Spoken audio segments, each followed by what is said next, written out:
अकबर बीरबल कहानी। चालक व्यापारी का घमंड। दिल्ली के विशाल लाल किले के प्रांगण में उस दिन हमेशा की तरह चहल पहल थी।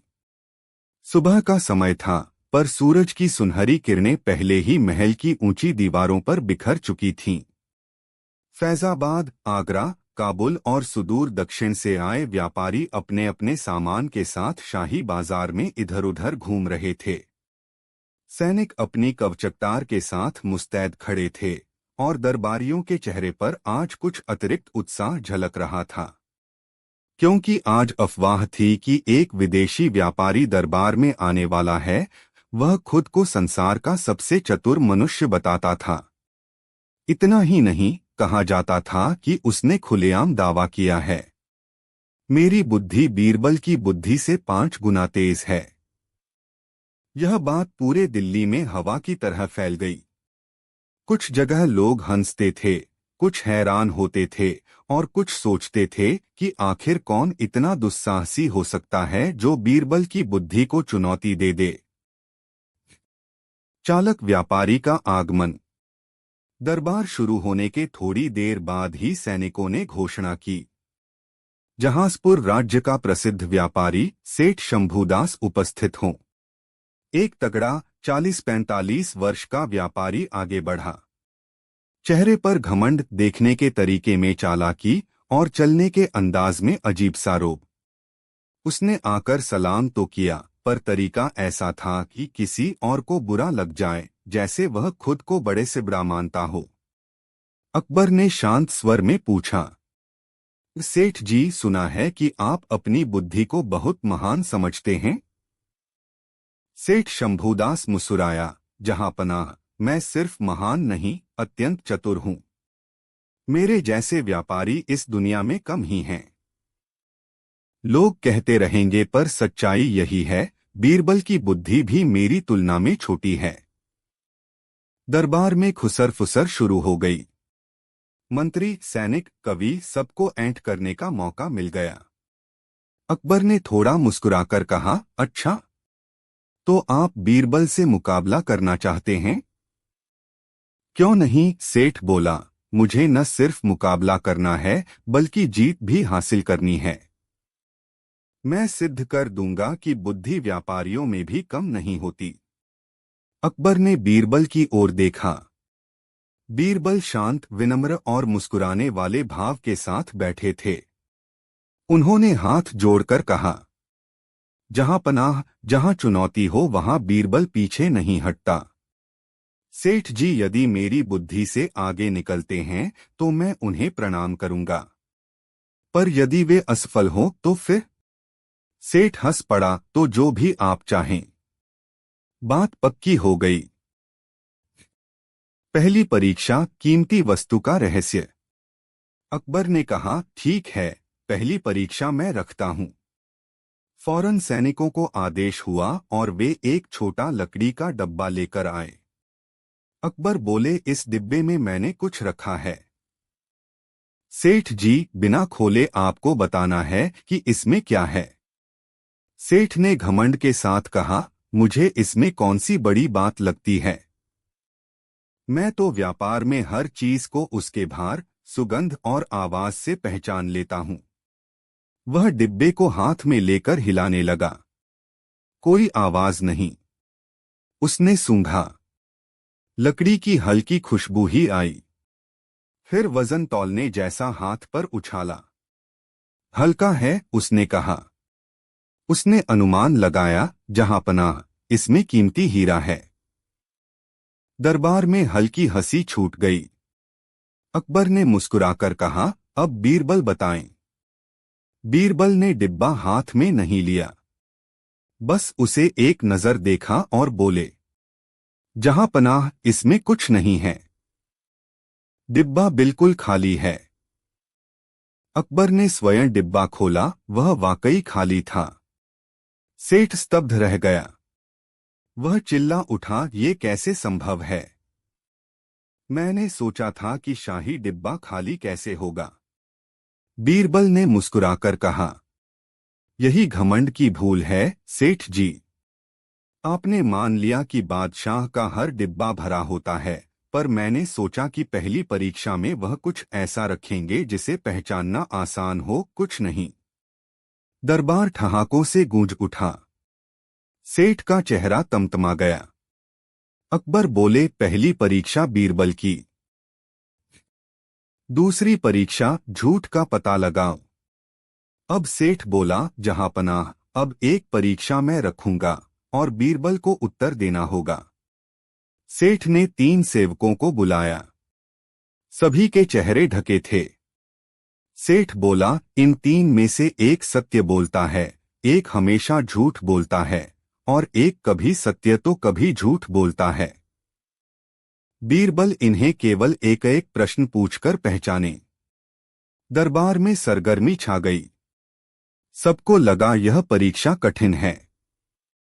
बीरबल ने तीनों को देखा, फिर पहले से पूछा, तुम कौन हो? पहले ने कहा, मैं सत्य बोलने वाला हूं। दूसरे ने कहा, यह झूठ बोल रहा है, सत्य तो मैं हूं। तीसरे ने कहा, मुझे नहीं पता मैं कौन हूं। वातावरण शांत हो गया। बीरबल तुरंत बोले, पहला झूठा है, दूसरा कभी कभी झूठ बोलने वाला और तीसरा सच्चा है। सेठ स्तब्ध। उसने गुस्से में पूछा, कैसे बताया? बीरबल बोले, जो स्वयं को सत्यवादी बताता है वह सत्यवादी नहीं होता। दूसरा उस पर आरोप लगाकर खुद को सत्यवादी दिखाना चाहता है, यह बदलने वाले का स्वभाव है। और तीसरा जो कह रहा है मुझे नहीं पता, वह सीधा सादा सत्य कह रहा है। दरबार ने तालियां बजाईं। अकबर ने प्रसन्न होकर कहा, बहुत सुंदर। सेठ का घमंड और टूट गया। तीसरी और अंतिम परीक्षा, बुद्धि का सौदा। अब अकबर बोले, इस सेठ जी, अंतिम परीक्षा बीरबल रखेगा। सेठ ने होंठ भींचे, हूं। रखो। बीरबल ने एक थैली मंगवाई। उसमें सोने के 50 अशर्फियां थीं। बीरबल ने पूछा, सेठ जी, आप व्यापारी हैं, बताइए, यदि मैं यह 50 अशर्फियां आपको दूं और बदले में आपकी आधी बुद्धि खरीद लूं, क्या सौदा स्वीकार है? सेठ पहले तो चौंका, फिर सोचा, अरे यह तो चाल है। मेरी आधी बुद्धि बेचूंगा कैसे? और बेच भी दूं तो साबित कैसे करेंगे कि मैंने बेची है? वह बोला, बीरबल जी, यह असंभव सौदा है। बीरबल ने कहा, तो यदि असंभव है तो आपने क्यों कहा कि आपकी बुद्धि मेरी बुद्धि से आगे है? व्यापारी की बुद्धि का असली मूल्य तो तभी पता चलता है जब वह बेचने या खरीदने लायक हो। यदि सौदा नहीं कर सकते तो दावा भी मत कीजिए। सेठ को कुछ समझ नहीं आया। वह घबरा गया। मेरा मतलब था कि मैं व्यापार में चतुर हूं। बीरबल बोले, और बुद्धि? वह चतुराई से अलग होती है। चतुराई धोखा दे सकती है, बुद्धि वचन का मान रखती है। अकबर ने कहा, यदि आपकी बुद्धि इतनी महान थी तो आपने चुनौती क्यों दी? और यदि दी तो निभाई क्यों नहीं? सेठ के पास कोई जवाब नहीं था। वह जमीन पर सिर झुकाकर बोला, जहांपनाह, मैं अपनी भूल स्वीकार करता हूं। मैं बीरबल की बुद्धि से नहीं, उनकी विनम्रता से भी हार गया। कृपया मुझे क्षमा करें। दरबार में हलचल शांत हो गई। सबके चेहरे पर संतोष था। अकबर की घोषणा। अकबर ने कहा, बीरबल, तुमने आज फिर सिद्ध कर दिया कि बुद्धि केवल पहेलियों को हल करने में नहीं बल्कि मनुष्यता को समझने में भी है। फिर उन्होंने सेठ की ओर मुखातिब होकर कहा, सेठ शंभूदास, घमंड किसी भी व्यापारी, सैनिक, कवि या मंत्री के लिए विष है। आज बीरबल ने तुम्हें बिना दंड के शिक्षा दी है। आगे से ऐसी भूल न करना। सेठ ने हाथ जोड़कर प्रणाम किया। उसकी चालाकी हवा हो चुकी थी। कहानी का सार। बीरबल ने बाद में अपने साथियों को समझाते हुए कहा, घमंड करने वाला व्यक्ति स्वयं को ही धोखा देता है। अपनी बुद्धि को सबसे ऊपर समझने वाले लोग अक्सर वही होते हैं जिन्हें सबसे अधिक सीखने की जरूरत होती है।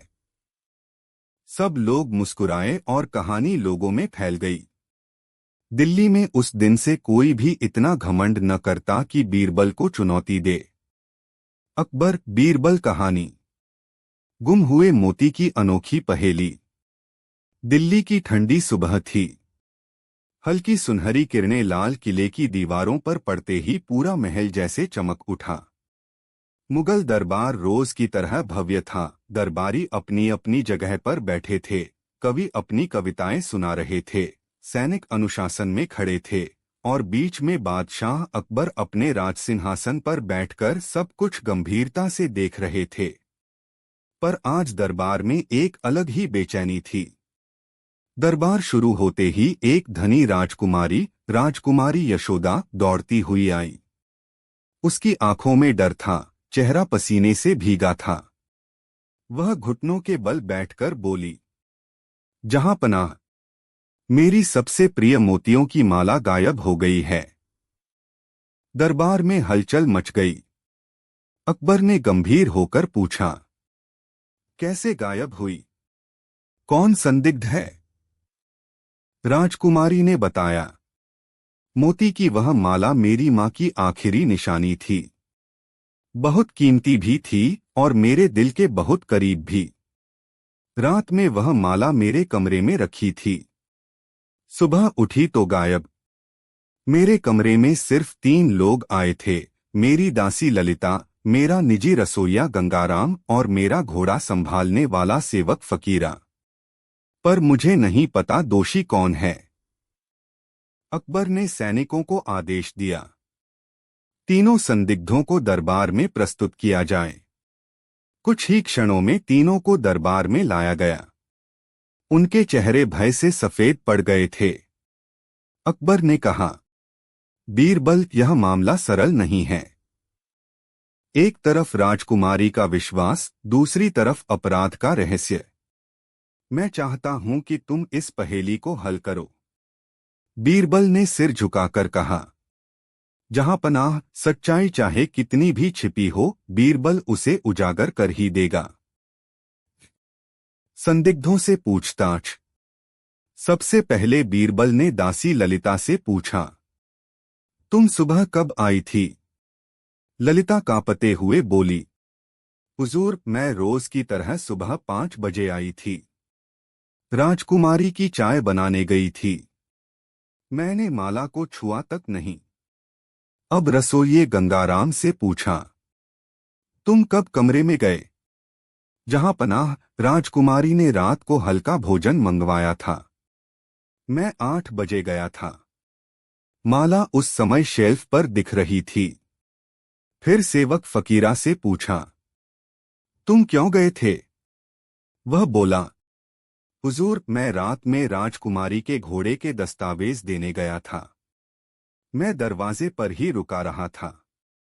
माला के बारे में मुझे कुछ नहीं पता। तीनों की बातें सुनकर भी मामला साफ नहीं हुआ। किसी पर भी बिना वजह शक नहीं किया जा सकता था।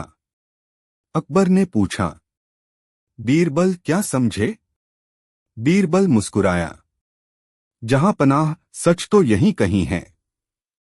बस उसे बाहर निकलने का मौका देना होगा। बीरबल की अनोखी तरकीब। बीरबल ने तीनों संदिग्धों को सामने खड़ा कराया।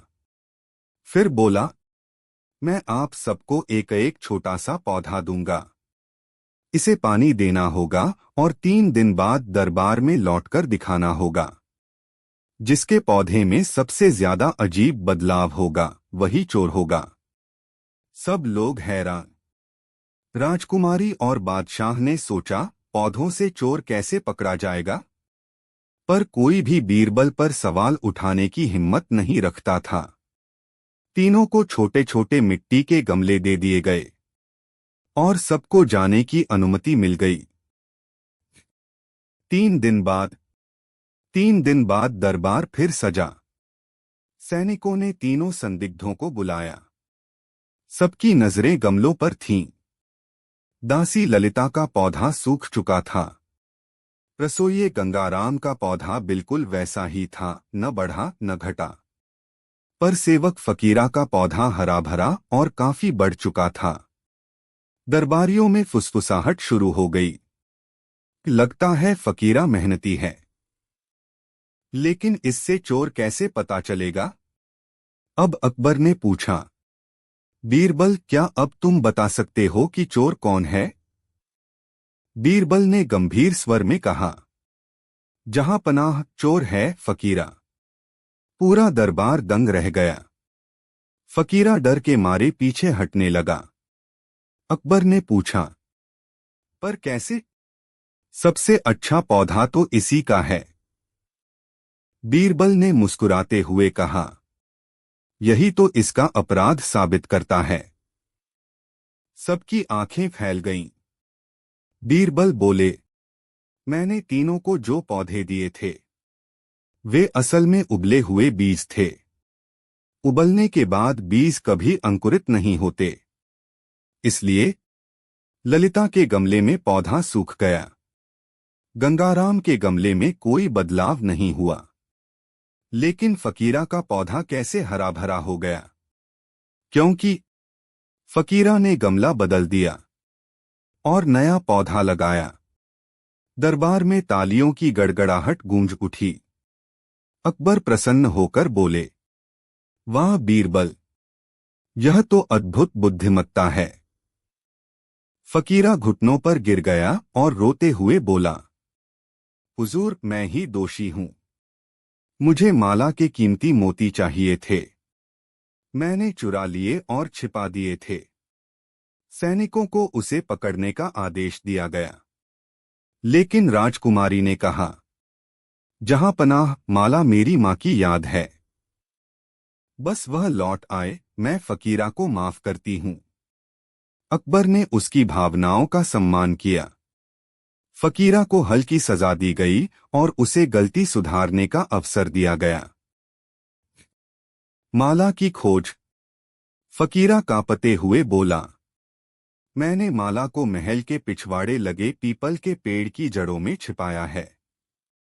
सैनिक वहां गए और जमीन खोदकर देखा।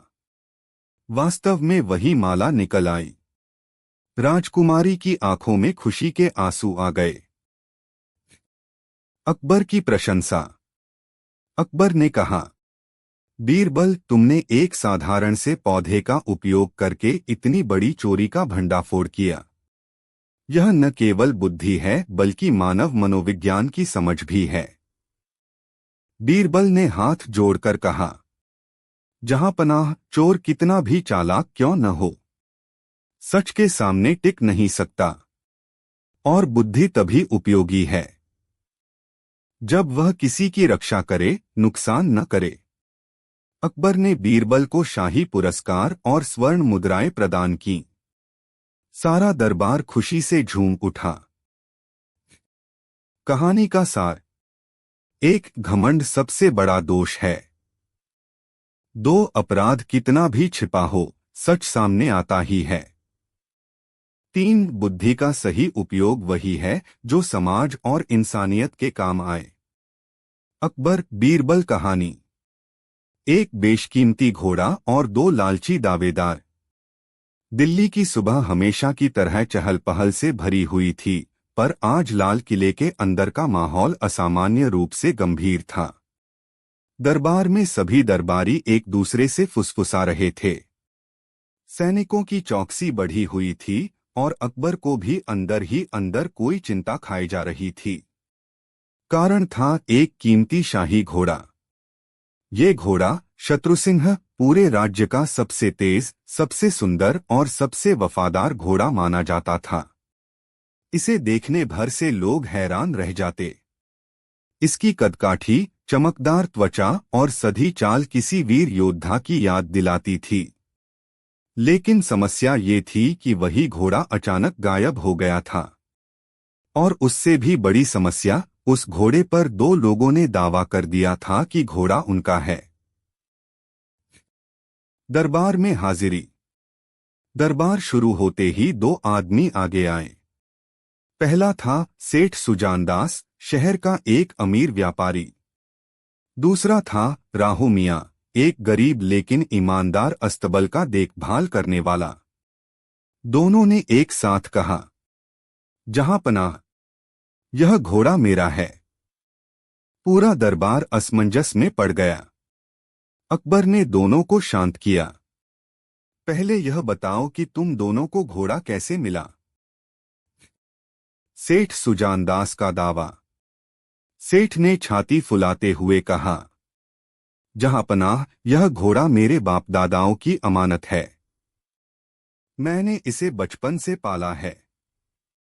इसके लिए विदेशी दाने, बढ़िया तेल और बेहतरीन काठी मंगाता था। इसी वजह से यह इतना शानदार हुआ। रात को अचानक चोरी हो गया और मैं परेशान था। आज इसे यहां देखकर समझ गया कि यह मेरा ही घोड़ा है। राहू मियाँ का दावा। राहू मियाँ ने शांत स्वर में कहा, जहां पनाह, मैं आपका अस्तबल संभालने वाला हूं। यह घोड़ा पिछले 5 साल से शाही अस्तबल में है। मैं ही इसे चारा देता हूं, नहलाता हूं और इसका हर स्वभाव जानता हूं। यह मेरा नहीं है, पर शाही घोड़ा है, नहीं यह किसी व्यापारी का। अकबर ने ध्यान से दोनों की बातें सुनी। दोनों की बातें सही लग रही थीं। यह मामला उलझा हुआ था। अकबर ने कहा, यह घोड़ा इतना कीमती है कि किसी भी गलत निर्णय से हानि हो सकती है। हमें सही दावेदार खोजने की आवश्यकता है। बीरबल खामोशी से सब देख रहे थे। अकबर ने उनकी ओर देखा। बीरबल, तुम्हारी बुद्धि का सहारा चाहिए। बीरबल बोले, जहां पनाह, सत्य वहीं है। बस उसे सुनने का तरीका चाहिए। बीरबल की पहली परीक्षा, घोड़े की पहचान। बीरबल ने आदेश दिया कि घोड़े को दरबार के अंदर लाया जाए। कुछ ही समय में सैनिक उसे ले आए। पूरा दरबार घोड़े की सुंदरता देखकर मंत्रमुग्ध हो गया। अब बीरबल ने सेठ से पूछा, सेठ जी, यदि यह घोड़ा आपका है तो इसका सबसे पसंदीदा आहार क्या है? सेठ बोला, हुजूर, यह विदेशी घास खाता है जो मैंने वर्षों से इसे खिलाई है। राहू मियाँ ने कहा, जहां पनाह, यह देसी जौ और गुड़ खाता है और खाने के बाद हल्की सी हिनहिनाहट करता है। बीरबल ने दोनों चीजें मंगवाई। घोड़े ने सेठ की विदेशी घास को सूंघकर नजरें फेर लीं। लेकिन जैसे ही जौ और गुड़ मिले, वह उत्साह से खाने लगा और हल्की सी हिनहिनाया भी। दरबारियों में फुसफुसाहट शुरू हो गई। लगता है राहू मियाँ सही कह रहा है। लेकिन सेठ जैसे धनी व्यक्ति को झूठ बोलने की क्या जरूरत? अकबर ने कहा, बीरबल, क्या इससे फैसला किया जा सकता है? बीरबल बोले, जहां पनाह, सच के करीब पहुंचे हैं, पर अभी पूरी सच्चाई नहीं मिली। दूसरी परीक्षा, घोड़े का नाम। बीरबल ने दोनों से पूछा, तुम दोनों इसे किस नाम से पुकारते हो? सेठ बोला, मैं इसे केसरिया बुलाता हूं क्योंकि इसका रंग केसर जैसा है। राहू मियाँ शर्माकर बोला, जहां पनाह, इसका नाम शत्रुसिंह है। इसे इसी नाम पर प्रशिक्षित किया गया है। बीरबल ने आदेश दिया, दोनों अलग अलग इसे अपने अपने नाम से पुकारें। पहले सेठ चिल्लाया, केसरिया, केसरिया। घोड़ा बिल्कुल भी प्रतिक्रिया नहीं दिखा रहा था। उसने सिर भी नहीं उठाया। अब राहू मियाँ ने पुकारा, शत्रुसिंह, इधर आ जा बेटे। घोड़ा तुरंत कान खड़े कर लिया, फिर धीरे धीरे उसके पास चलकर आ गया। अब दरबार काफी आश्वस्त हो चुका था कि राहू मियाँ सच बोल रहा है। लेकिन बीरबल अब भी शांत थे। तीसरी और अंतिम परीक्षा, सच्चाई की आग। अब बीरबल बोले, जहां पनाह घोड़ा जीव है, बोल नहीं सकता, पर सच बोलता है अपने व्यवहार से। अब आखिरी परीक्षा होगी, निरपेक्ष और सबसे कठिन। बीरबल ने आदेश दिया, घोड़े को महल के बीच वाले बड़े मैदान में ले जाएं। दोनों दावेदार वहां खड़े रहें और घोड़े को आजाद छोड़ दिया जाए। घोड़ा खुद अपने असली मालिक के पास जाएगा। पूरा दरबार मैदान की ओर चल पड़ा। तनाव बढ़ गया। घोड़े को केंद्र में खड़ा कर दिया गया। सेठ सुजानदास दाईं ओर, राहू मियां बाईं ओर। बीरबल ने सैनिकों को संकेत किया। रस्सी खोली गई और घोड़ा आजाद हो गया। सबने सांस रोके देखना शुरू किया। घोड़ा कुछ पल बिल्कुल स्थिर रहा, फिर अपनी पूंछ हिलाई। सेठ जोर से पुकारा, केसरिया, इधर आओ। राहू मियां चुप रहा। उसने पुकारा भी नहीं। घोड़ा अचानक तेजी से दौड़ा। सबका दिल धड़कने लगा और वह दौड़ता हुआ सीधा राहू मियां के पास जाकर रुक गया। राहू मियां ने उसके माथे पर हाथ फेरा। घोड़े ने प्यार से गर्दन झुकाई। पूरा मैदान एक साथ चिल्लाया, राहू मियां सही है, यही असली मालिक है। पर असली आश्चर्य अभी बाकी था। बीरबल ने खोल दिया रहस्य। अकबर ने कहा, बीरबल, अंतिम परीक्षा भी राहू मियां ने जीत ली। यह तो साफ हो गया कि घोड़ा अस्तबल का ही है। पर बीरबल बोले, जहां पनाह राहू मियां घोड़े को जानता है, पर वह मालिक नहीं है। अब पूरा दरबार हैरान। राहू मियां भी स्तब्ध। अकबर ने आश्चर्य से पूछा, अरे, अभी तो घोड़ा उसी के पास गया था। बीरबल मुस्कुराया, जहां पनाह घोड़ा उस इंसान के पास जाता है जिससे उसे अपनापन मिलता है। राहू मियां उसे रोज खिलाता पिलाता है, नहलाता है, देखभाल करता है। इसलिए घोड़ा उसके पास गया, लेकिन मालिक वह नहीं है।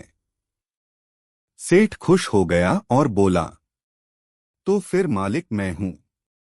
बीरबल ने तुरंत ही कहा, नहीं सेठ जी, मालिक आप भी नहीं हैं। अब तो सब दंग। अकबर ने पूछा, तो फिर? बीरबल ने कहा, जहां पनाह असली मालिक आप ही हैं। यह घोड़ा शाही अस्तबल का घोड़ा है, न यह सेठ का, न राहू मियां का। यह घोड़ा कभी सेठ के पास था ही नहीं। अकबर ने पूछा, ये तुमने कैसे जाना? बीरबल ने समझाया। बीरबल के तर्क। एक, सेठ की बातों में झूठ। सेठ ने कहा कि वह विदेशी घास खिलाता था, लेकिन घोड़ा उस घास को पहचानता भी नहीं था।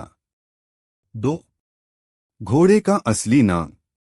घोड़े ने शत्रुसिंह नाम पर प्रतिक्रिया दी। अगर ये घर का घोड़ा होता तो सेठ के दिए नाम पर भी थोड़ा बहुत प्रतिक्रिया देता। 3, घोड़े की चाल और घाव। बीरबल ने बताया, घोड़े के पिछले पैर पर एक पुराना चोट का निशान है, जो अस्तबल में रहने वाले घोड़ों के प्रशिक्षण के दौरान होता है। व्यापारी के महल में ऐसा प्रशिक्षण नहीं दिया जाता। 4, घोड़े की नाल। घोड़े की नाल वही थी जो शाही अस्तबल के लोहार लगाते हैं। वह डिजाइन बाहर कहीं नहीं मिलता। 5, राहू मियां का मौन। जब घोड़ा आजाद छोड़ा गया तो राहू मियां ने उसे पुकारा ही नहीं। सच्चा सेवक जानता था घोड़ा खुद आएगा। मालिक वही होता है जो प्यार से बुलाता है। लेकिन राहू मियां ने रिश्ता दिखाया, दावा नहीं किया। अंतिम निर्णय। अकबर ने गंभीर स्वर में कहा, वास्तव में यह घोड़ा शाही अस्तबल का है।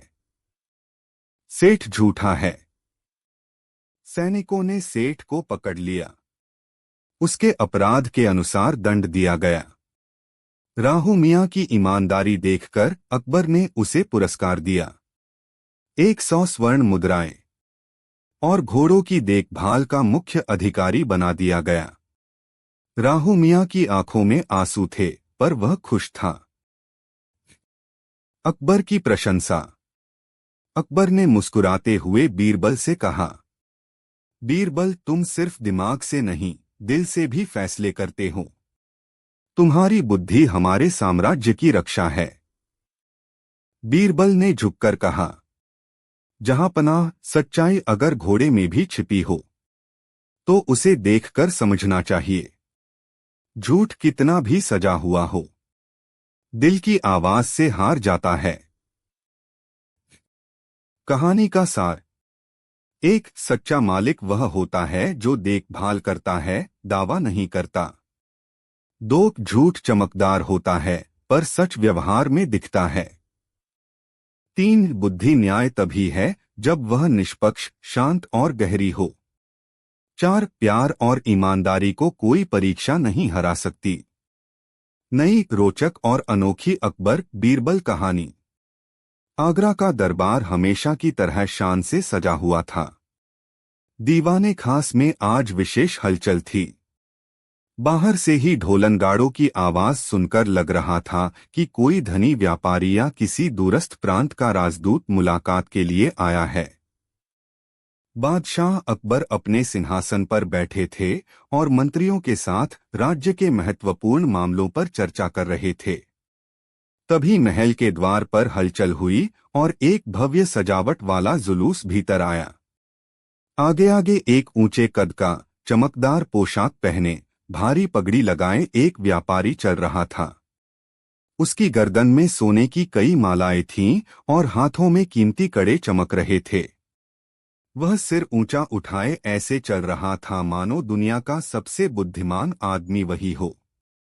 उसका नाम था सेठ गजपति दासनंद, हवाई दावों वाला, घमंडी और चतुर व्यापारी। दरबार में पहुंचते ही उसने झुककर सलाम किया, पर उसकी मुस्कान में गर्व साफ झलक रहा था। जहांपनाह, उसने ऊंची आवाज में कहा, मैं व्यापार की दुनिया में सबसे बड़े संकटों को अपनी अक्ल से हल कर चुका हूं।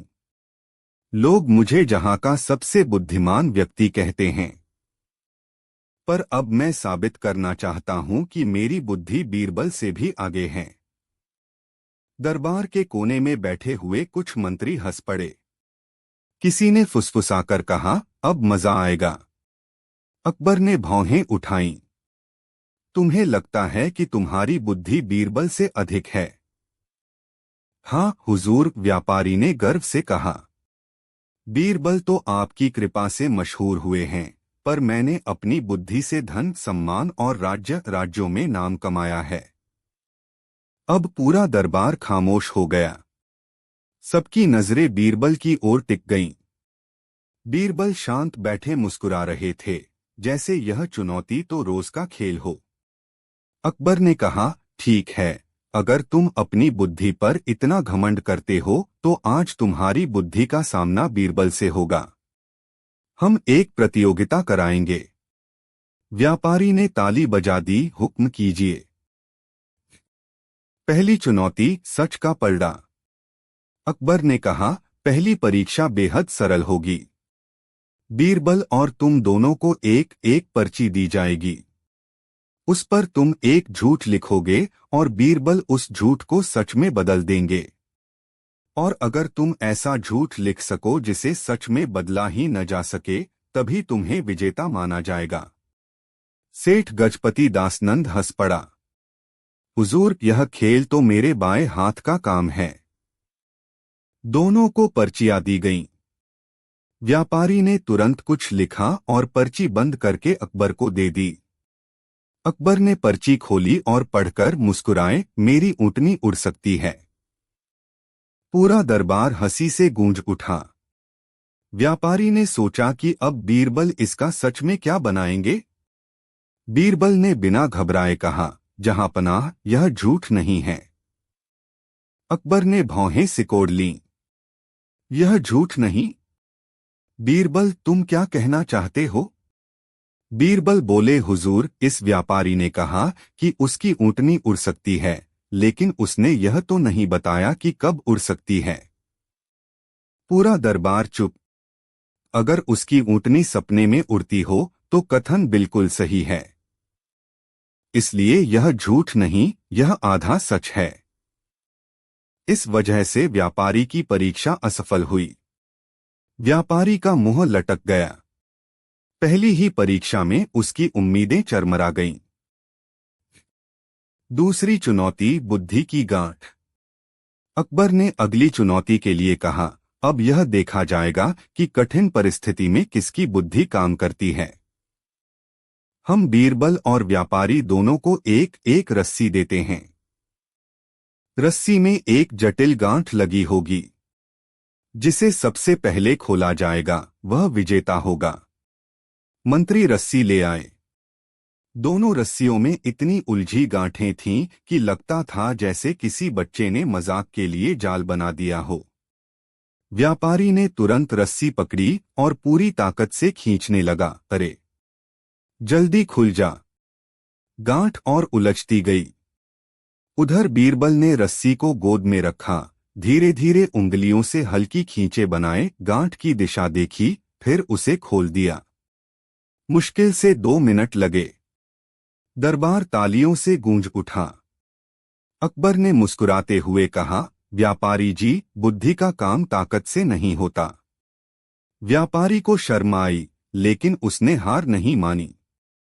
हुजूर, आखिरी चुनौती दीजिए, मैं इसे जीतकर ही मानूंगा। तीसरी चुनौती, तराजू की परीक्षा। अकबर ने कहा, यह आखिरी और सबसे कठिन चुनौती है। यहां असली बुद्धिमत्ता का पता चलेगा। हम तुम्हें एक तराजू देते हैं। तुम्हें यह पता लगाना है कि एक अजीब वस्तु का वजन अधिक है या कम। व्यापारी ने उत्सुकतापूर्वक पूछा, कैसी वस्तु? अकबर ने आदेश दिया, बीरबल, वस्तु लेकर आइए।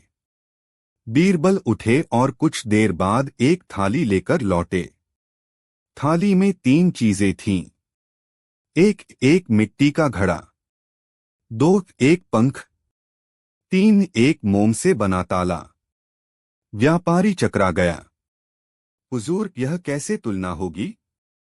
अकबर बोले, बुद्धि से। व्यापारी ने सोचा कि वजन तौलना है, लेकिन समस्या यह थी कि इन वस्तुओं का उपयोग सीधे तराजू में नहीं किया जा सकता था।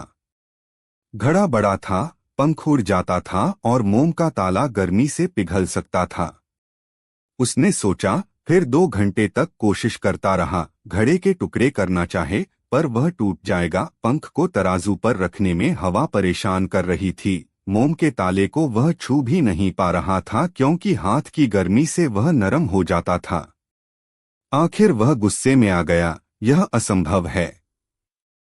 अकबर शांत रहे। बीरबल मुस्कुराए और बोले, जहांपनाह, इन चीजों के वजन का निर्णय करने के लिए तराजू की आवश्यकता ही नहीं है, बुद्धि की है। दरबार चकित, व्यापारी हैरान। बीरबल ने समझाया, तीनों वस्तुओं का मूल्य उनकी प्रकृति में छुपा है। उन्होंने घड़े की ओर इशारा किया। यह घड़ा खाली है, इसलिए हल्का है, चाहे कितना भी बड़ा दिखे। फिर पंख को उठाया। पंख छोटा है पर हवा में उड़ सकता है। यह बताता है कि हल्कापन और फुर्ती एक साथ हो सकते हैं। अंत में मोम के ताले की ओर इशारा किया। और यह ताला सबसे भारी है, सीधे वजन में नहीं, बल्कि महत्व में। क्योंकि यह पिघल सकता है, टूट सकता है, और अपनी कमजोरी के कारण किसी को धोखा भी दे सकता है। और फिर उन्होंने कहा, अगर हम किसी वस्तु का सही मूल्यांकन करना चाहें तो तराजू वजन नहीं बताता, बुद्धि बताती है। इसलिए वस्तुओं का बुद्धिवजन यह है। सबसे हल्का पंख, फिर घड़ा, और सबसे भारी मोम का ताला, क्योंकि उसकी कमजोरी का परिणाम सबसे गंभीर होता है। अकबर ने तालियां बजाईं। वाह बीरबल! यह परीक्षा बुद्धि की थी, वजन की नहीं। व्यापारी जी, आपने अपनी समझ का उपयोग नहीं किया, इसलिए यह चुनौती भी बीरबल ने जीती। व्यापारी गजपति दासनंद पूरी तरह निरुत्तर हो चुका था। व्यापारी का अहंकार टूटना। व्यापारी चुपचाप खड़ा था। उसकी आंखें नीचे झुकी थीं।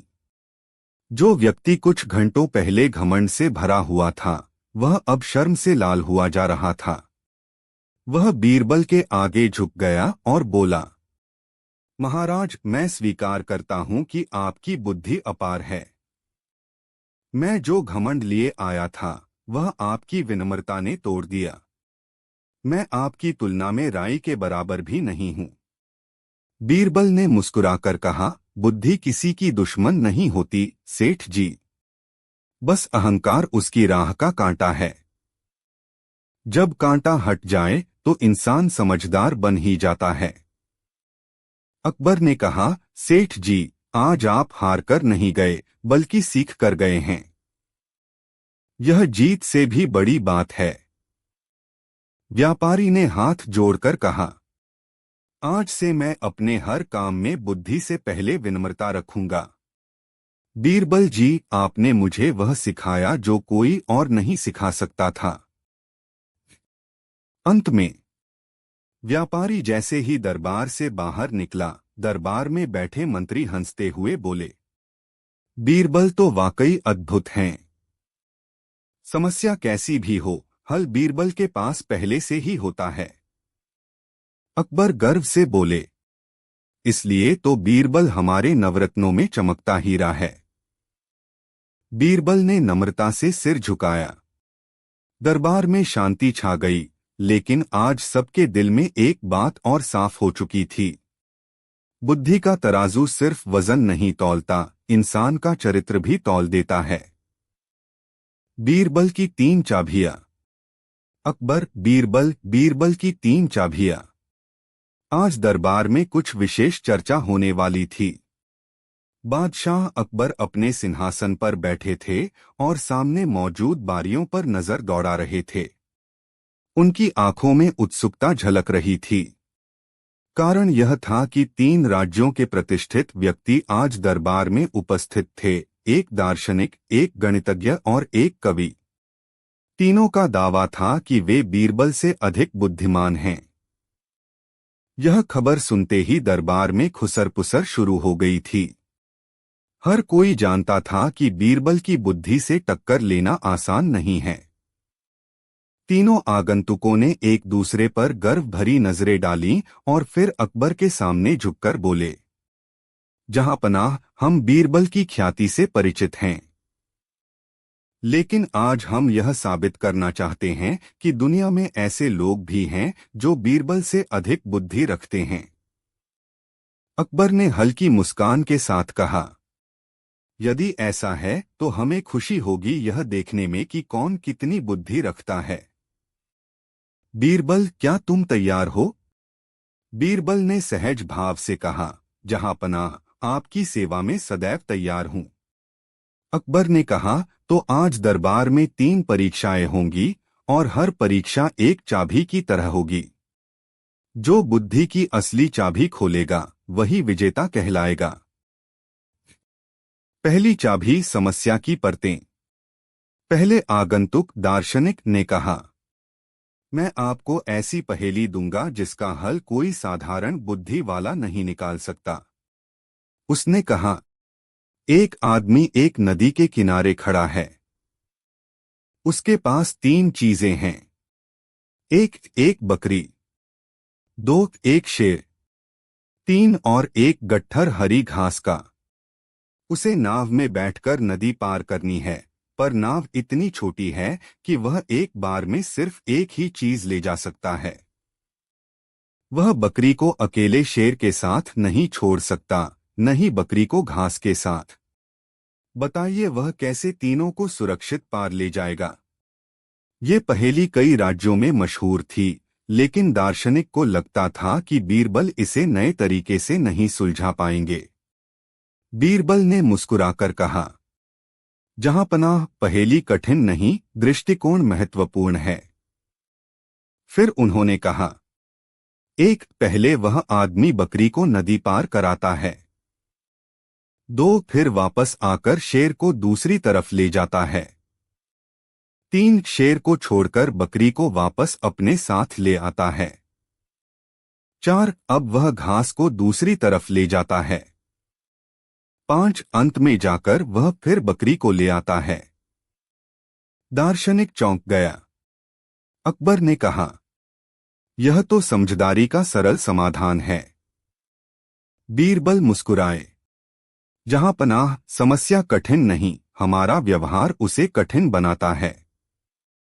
बुद्धिमानी चीजों को क्रम में रखने की कला है। पहली चाबी बीरबल के नाम हो गई। दूसरी चाबी संख्याओं का खेल। अब गणितज्ञ आगे आया। उसने कहा, बीरबल, यदि आप इतने होशियार हैं तो इस गणित के खेल को हल कीजिए। मैं 3 संख्याएं दूंगा और आपको कुछ नियमों का पालन करते हुए चौथी संख्या निकालनी है। उसने प्रश्न रखा, मान लीजिए 3 संख्याएं हैं, 6, 11, 21। इन संख्याओं में एक विशेष संबंध है। इसी संबंध से आपको चौथी संख्या बतानी है। दरबारियों ने माथे पर हाथ रख लिए। उन्हें यह प्रश्न किसी गूढ़ रहस्य जैसा लगा। बीरबल ने संख्याओं को गौर से देखा। कुछ देर चुप रहे। फिर बोले, इन तीनों संख्याओं के बीच ऐसे संबंध हैं जो आंख को तुरंत दिखाई नहीं देते। 6 में 5 जोड़कर 11 होता है। 11 में 10 जोड़कर 21 होता है। अर्थात हर बार पिछली संख्या में 2 गुना जोड़ते हैं। 5, 10 अगला होगा 20। तो चौथी संख्या होगी 21 + 20, 41। गणितज्ञ अचंभित हो गया। बीरबल जी, आपने तो यह बड़ी आसानी से हल कर दिया। बीरबल ने कहा, गणित कठिन नहीं होता साहब। कठिन होता है यह समझना कि नियम साधारण भी हो सकते हैं। अकबर हंस पड़े। दूसरी चाबी भी बीरबल की झोली में गई। तीसरी चाबी शब्दों की जादूगरी। अब आखिरी चुनौती देने की बारी कवि की थी। कवि ने कहा, मेरे पास एक कथा है, लेकिन वह अधूरी है। उसे पूरा वही कर सकता है जिसे शब्दों की सच्ची समझ हो। उसने कविता सुनाई। वन में था एक पेड़ पुराना, सबको देता शीतल छाया। एक दिन आया लकड़हारा, पूरा वन दुख से भर आया। अब यह कविता वहीं से आगे बढ़ानी है, कवि बोला। और अंत ऐसा हो कि पेड़ का महत्व भी समझ में आए और कहानी में नयापन भी हो। दरबार में खामोशी छा गई। सबकी नजर बीरबल पर थी। बीरबल ने आंखें बंद की और कुछ क्षण सोचा। फिर उन्होंने कविता आगे बढ़ाई। लकड़हारा रुका अचानक। पेड़ ने पूछा, क्यों हो व्याकुल? बोला, घर जलता है मेरा, बच्चों की आंखें हैं घायल। पेड़ ने हिलकर कहा, दयालु, ले जाओ मेरी एक मोटी डाली, उसकी जड़ भी रहे सुरक्षित, तुम्हारी दुनिया होगी उजली। लकड़हारा बोला, ऋणी हूं, पर मैं कैसे तुमको काटूं? पेड़ ने कहा, दया का फल ही मनुष्य को देता है बांटू। डाली से उसने घर बनाया, पेड़ रहा अब भी खड़ा महान। वन को दी उसने पहचान, दूसरों के काम आने का नाम। पहचान यही है इंसान। कवि विस्मित खड़ा रह गया। अकबर के चेहरे पर प्रसन्नता झलक उठी। दरबार में तालियां गूंज उठीं। कवि बोला, बीरबल जी, शब्दों में इतनी आत्मा डालना आसान नहीं। यह तीसरी चाबी आपकी है। अहंकार का अंत। अब तीनों आगंतुक चुप थे।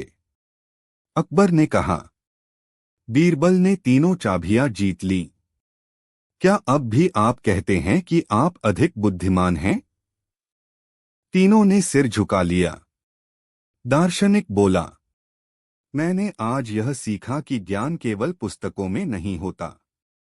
व्यवहार की बुद्धि सबसे बड़ी बुद्धि है। गणितज्ञ बोला, मैंने सोचा था कि संख्याएं ही तर्क का आधार हैं, पर बीरबल ने मुझे दिखाया कि तर्क कई रास्तों से जन्म लेता है। कवि ने विनम्रता से कहा, बुद्धि केवल दिमाग में नहीं, दिल में भी होती है। बीरबल मुस्कुराए। बुद्धि की तीन चाबियां यही हैं: सही दृष्टिकोण, सही क्रम और सही हृदय। अकबर की प्रसन्नता। अकबर ने प्रसन्न होकर घोषणा की, आज बीरबल ने केवल बुद्धि ही नहीं बल्कि विनम्रता का भी परिचय दिया है। ऐसे ही हमारे दरबार की शोभा बढ़ती है। फिर उन्होंने तीनों आगंतुकों को सम्मानपूर्वक भेंटें दीं और कहा, सीखने वाला ही सच्चा ज्ञानी होता है। आज आप सबने वही सिद्ध किया है। तीनों बीरबल के चरण छूकर बोले, हमने आज कुछ खोया नहीं बल्कि बहुत पाया है। बीरबल की मुस्कान। जब दरबार समाप्त हुआ तो अकबर ने बीरबल से कहा, बीरबल, तुम्हारी बुद्धि सचमुच एक खजाना है। लेकिन बताओ, तुमने इतनी तेजी से उत्तर कैसे दिए? बीरबल हंसकर बोले, जहां पनाह बुद्धि हवा की तरह होती है। आप उसे पकड़ नहीं सकते, पर अगर मन शांत हो तो उसका बहाव समझ सकते हैं। अकबर ने गहरी सांस ली। तुम्हारी बातों में भी उतनी ही मिठास है जितनी समाधानों में। बीरबल ने हाथ जोड़कर कहा, जहां पनाह आपकी कृपा न होती तो मेरी बुद्धि भी बेकार होती। बीरबल और अदृश्य दोष। अकबर, बीरबल, बीरबल और अदृश्य दोष। मुगल दरबार का वातावरण हमेशा की तरह भव्य और सुसज्जित था, पर आज कुछ अलगसा उत्साह दिखाई दे रहा था। महल के बाहर से ही कोई ऊंची ऊंची आवाजें आ रही थीं, जैसे कोई अपनी बात पर जोर देकर चीख रहा हो। दरबारियों में खुसर-पुसर शुरू हो गई थी कि आखिर कौन इतना हंगामा कर रहा है। थोड़ी देर बाद पहरेदारों ने एक व्यक्ति को दरबार में लाया। वह कपड़े से साफ पहचाना जा सकता था कि कोई पढ़ा लिखा व्यापारी था, लेकिन चेहरे पर गुस्सा और ताव साफ झलक रहा था। उसकी पगड़ी तिरछी हो रही थी और माथे पर पसीने की बूंदें छलक रही थीं।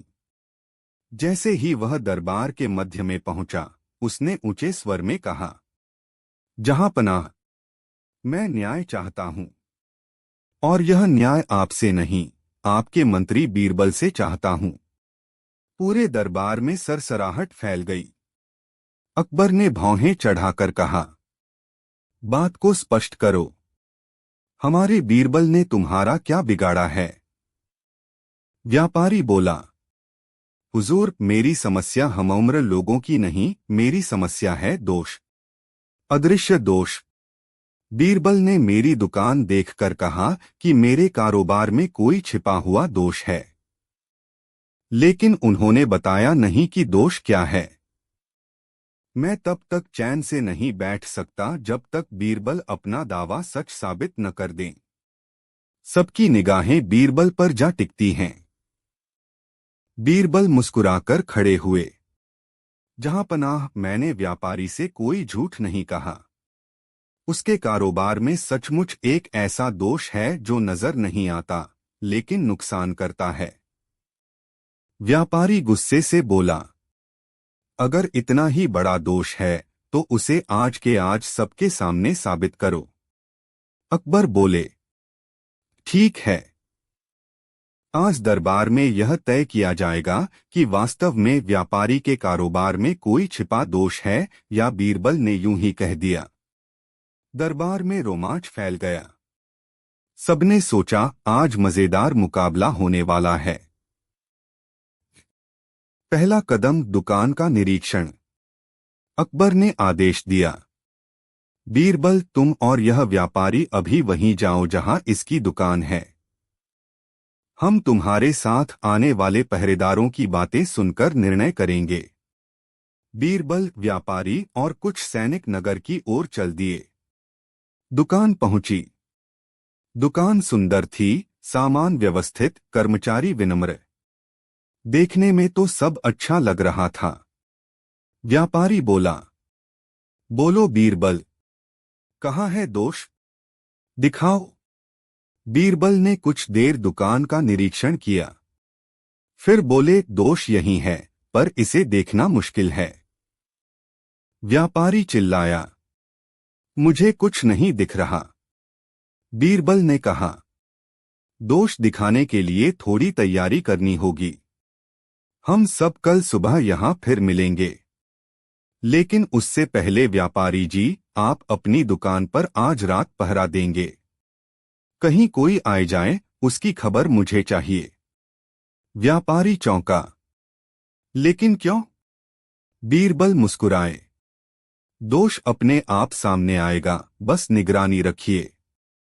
व्यापारी अनिच्छा से मान गया। दूसरा कदम, रात का रहस्य। रात हुई। व्यापारी अपनी दुकान के अंदर छिपकर बैठ गया और पहरेदार बाहर। लगभग आधी रात हुई कि व्यापारी को दुकान के बाहर दो लोगों की धीमी आवाज सुनाई दी।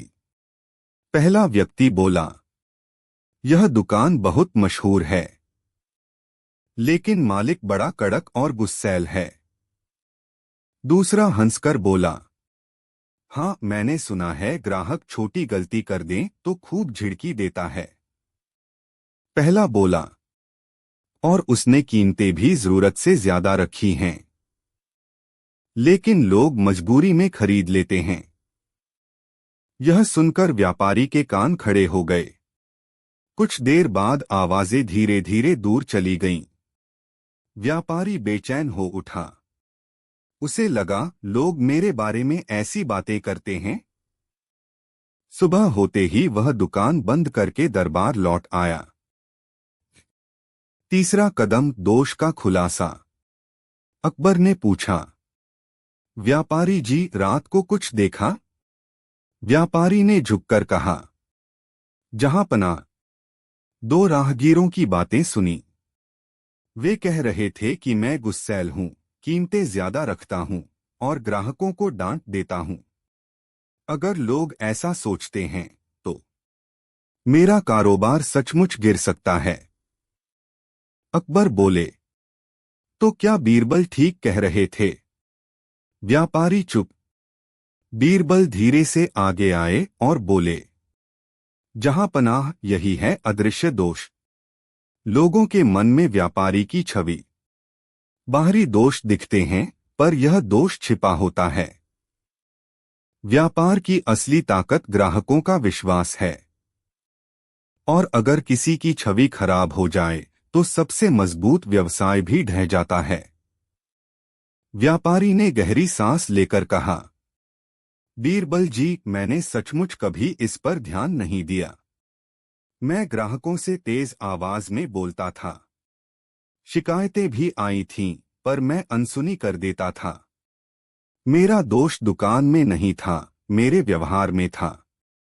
बीरबल ने मुस्कुराकर कहा, जिस दोष को हम देख न सकें, वही सबसे खतरनाक होता है। बीरबल की बुद्धिमानी का तरीका। अकबर ने पूछा, बीरबल, तुमने यह कैसे जाना? बीरबल ने कहा, जहां पनाह, जब मैं व्यापारी की दुकान पर गया तो मैंने देखा कि एक, सब कुछ सजा हुआ है। दो, कर्मचारी अच्छे कपड़ों में हैं। तीन, सामान भी उत्तम है। लेकिन ग्राहकों के चेहरे पर संतोष नहीं था। वे सामान लेकर जा रहे थे, पर खुश होकर नहीं। इससे मुझे समझ आया कि समस्या दुकान में नहीं, दुकान चलाने वाले के व्यवहार में है। अकबर ने संतोष की मुस्कान के साथ कहा, वाकई तुमने अदृश्य दोष ढूंढ लिया। व्यापारी की परीक्षा पूरी नहीं हुई थी। बीरबल ने कहा, जहां पनाह अभी एक बात और बाकी है। मैं चाहता हूं कि व्यापारी के कर्मचारी भी अपनी राय खुलकर बताएं। दुकान के 3 कर्मचारी दरबार में बुलाए गए। अकबर ने उनसे पूछा, सच सच कहना, क्या तुम्हारे मालिक के काम में कोई समस्या है? पहला कर्मचारी बोला, जहां पनाह मालिक जी बहुत अच्छा व्यापार संभालते हैं, पर कभी कभी ग्राहकों पर नाराज हो जाते हैं। दूसरा कर्मचारी बोला, कई बार ग्राहक वापस नहीं आते, सिर्फ इसलिए कि मालिक जी उन्हें घुड़की दे देते हैं। तीसरा कर्मचारी बोला, मालिक जी मेहनती हैं, पर लोगों से बात करने का तरीका कठोर है। अगर यह बदल जाए तो दुकान की तरक्की दुगुनी हो जाएगी। व्यापारी शर्म से सिर झुका चुका था। अकबर बोले, तो यह बात पक्की हो गई कि दोष तुम्हारे व्यवहार में है। बीरबल ने कहा, और व्यवहार बदलना सबसे आसान भी है और सबसे कठिन भी। आसान इसलिए कि कोई पैसा नहीं लगता, कठिन इसलिए कि अपनाना पड़ता है। लेकिन अगर व्यापारी यह दोष दूर कर ले तो उसका व्यापार और बढ़ेगा। अकबर, बीरबल और लालच का दानव। आगर का दरबार अपने पूरे वैभव पर था। सुबह की हल्की धूप संगमरमर के फर्श पर पड़कर मानो सोने का रंग बिखेर रही थी। सम्राट अकबर दरबार में विराजमान थे और बीरबल अपनी चिरपरिचित मुस्कान के साथ उनके बगल में खड़े थे। तभी महल के बाहर हलचल हुई। एक सैनिक दौड़ता हुआ आया और झुककर बोला, जहां पनाह, बाहर एक व्यापारी खड़ा है। वह खुद को बेहद चतुर बताता है और कहता है कि वह बीरबल से भी अधिक बुद्धिमान है। वह दरबार में अपनी चतुराई की परीक्षा चाहता है। अकबर की आंखों में हल्की मुस्कान दौड़ गई।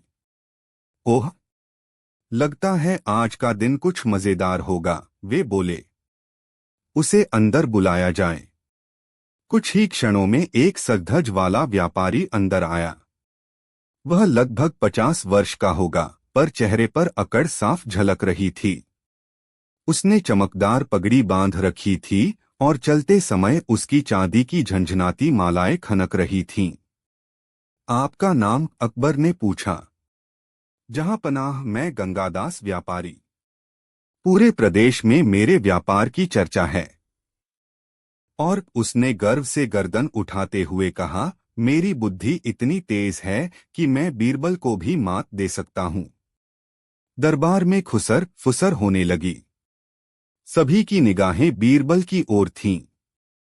बीरबल ने बस हल्की मुस्कान दी और बोले, वाह, यह तो बड़ी अच्छी बात है। हमें भी जानने में रुचि है कि आज हमसे भी अधिक बुद्धिमान कोई आया है। अकबर ने ताली बजाकर कहा, तो फिर क्यों न एक प्रतियोगिता हो जाए। देखते हैं कि सचमुच तुम्हारी बुद्धि बीरबल से अधिक है या सिर्फ बातों में।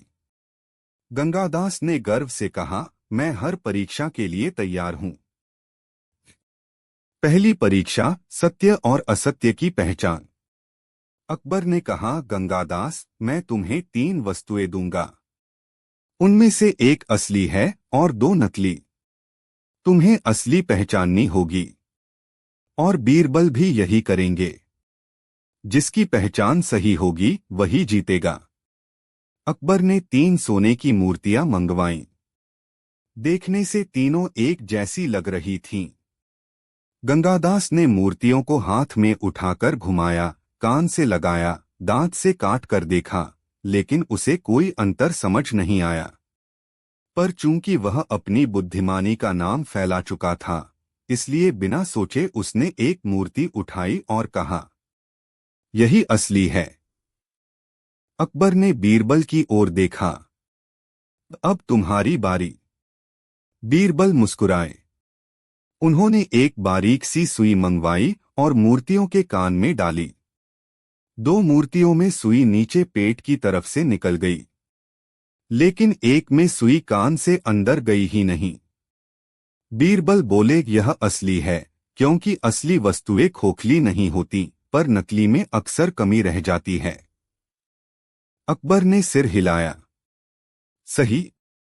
और गंगादास के चेहरे पर शर्म की लाली फैल गई। दूसरी परीक्षा, भाषा की पहेली। अकबर ने मुस्कुराकर कहा, अब दूसरी परीक्षा होगी। इसमें तुम दोनों को एक ही वाक्य को 5 अलग-अलग अर्थों में कहना होगा। गंगादास ने घमंड में कहा, यह तो बच्चों का खेल है।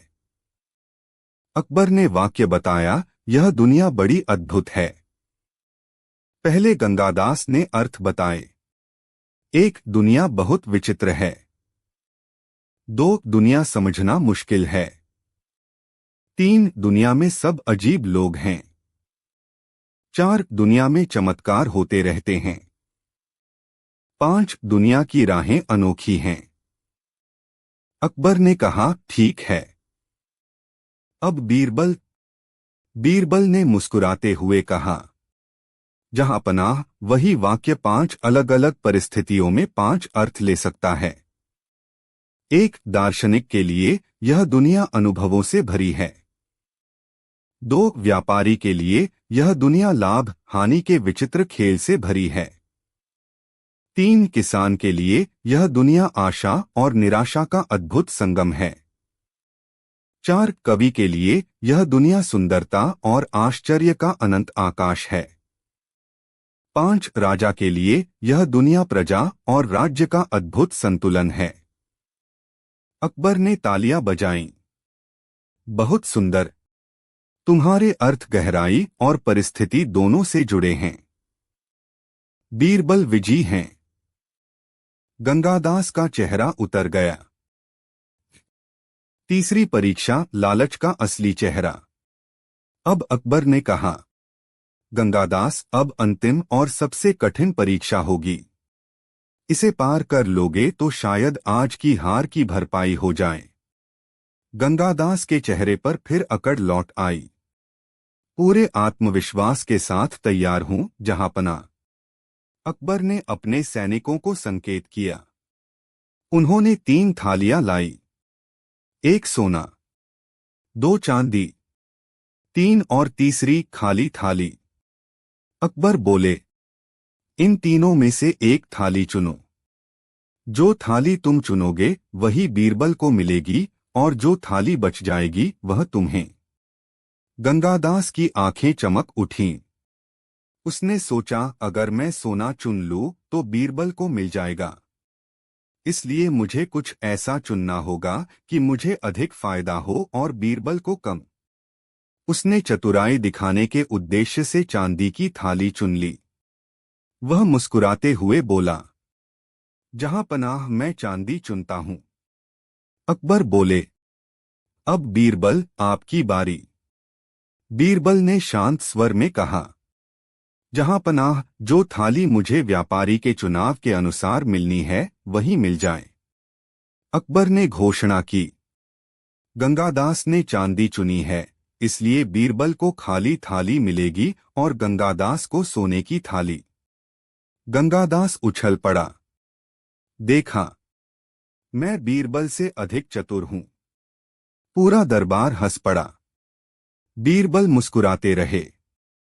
अकबर ने उससे पूछा, बीरबल, तुम चुप क्यों हो? व्यापारी तो जीत गया लगता है। बीरबल ने धीरे से कहा, जहां पनाह, क्या मैं व्यापारी से कुछ प्रश्न पूछ सकता हूं? अकबर बोले, हां, अवश्य।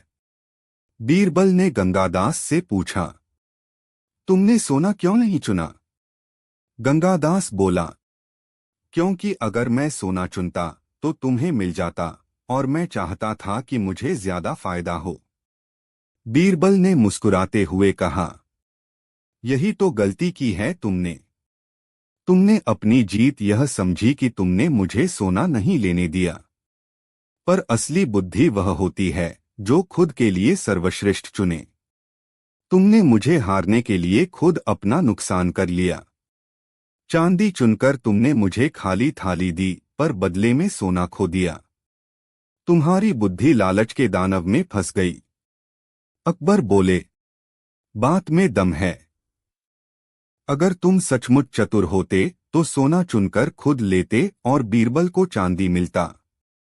तुम्हें तो नुकसान हुआ है। सारा दरबार ठहाकों से गूंज उठा। गंगादास के चेहरे पर शर्म की लालिमा फैल गई। उसका सिर झुक गया। जहां पनाह, अब मुझे समझ आया। चतुराई और बुद्धि में बड़ा अंतर होता है। मैं लालच में हार गया। उसने बीरबल को प्रणाम किया। मुझे क्षमा करें। आज आपने मुझे असली बुद्धि का अर्थ समझाया है। बीरबल ने उसे उठाते हुए कहा, कोई बात नहीं। सीखना ही असली जीत है। अकबर ने प्रसन्न होकर घोषणा की, आज फिर साबित हो गया कि बीरबल हमारे दरबार का अनमोल रत्न है। कहानी का संदेश: सच्ची बुद्धिमानी लालच छोड़कर सही निर्णय लेना है। जो अपने लाभ का सही चुनाव नहीं कर पाता, वह दूसरों से कभी आगे नहीं बढ़ सकता। बुद्धि चतुराई से नहीं, विवेक और सादगी से चमकती है।